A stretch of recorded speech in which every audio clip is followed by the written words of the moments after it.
Listen, I got from Los Angeles. I live in a giant white house, and this is about me coming home one day to 43 sons causing problems. I call this unprecedented misbehavior.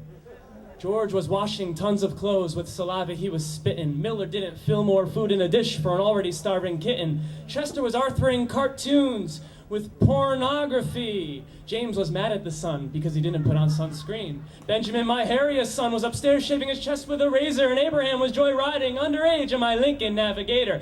To top it off, Richard was nixing my rules even more. Apparently him and Gerald decided they could afford a trip with William to Mount McKinley for no legitimate reason and spent the rest of the night partying with Grover out in Cleveland. Zachary didn't bring my suit to the tailor like I asked him to. Franklin pierced his ear. William and Howard got tattoos. I smelled marijuana, only to see Rutherford be hazy.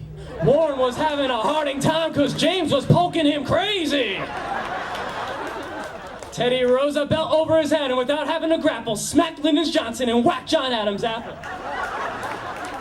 Ronald shot his toy ray gun, James fired his blue cannon, Ulysses granted no amnesty because he tried to be the only one left standing. Herbert was behoovered to attack, but did Calvin have a cool edge? No, because John Tyler a knot a rope and swung it around their heads.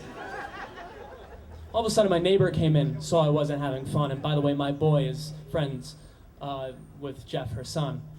She told me her daughter was upstairs, hanky-panky against my wishes. She was with Dwight. I seen how her lust for him went beyond giving kisses. So I yelled at the top of my lungs, "Stop, stop, all of you guys!" I paused and noticed that two sons were missing from both my eyes.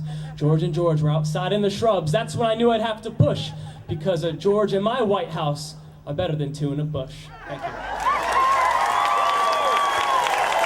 Wow, that was an unprecedented routine. The way he was linking all those names together. 10, 10, 10, 10. We have a perfect score. Which is more than we can say for many of those presidents. All right. We can all go home now. Wow, and he flew in from California for that. Yeah, he may be flying high on the way home too. Maybe he is.